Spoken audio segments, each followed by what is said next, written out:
Today we'll talk about how to fix or how to solve the problem of SoundHound app. You will click on settings. In this page we go to apps, default apps, app settings.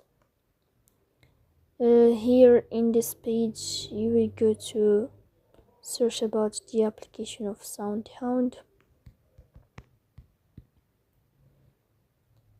Then in this page of app info you will click on first stop and you will click OK. Here you will enter to the window of storage. Then we click on clear cache, but pay attention, don't click clear data because that can delete your account. In the end you can turn off your phone and you can restart your phone again, so please don't forget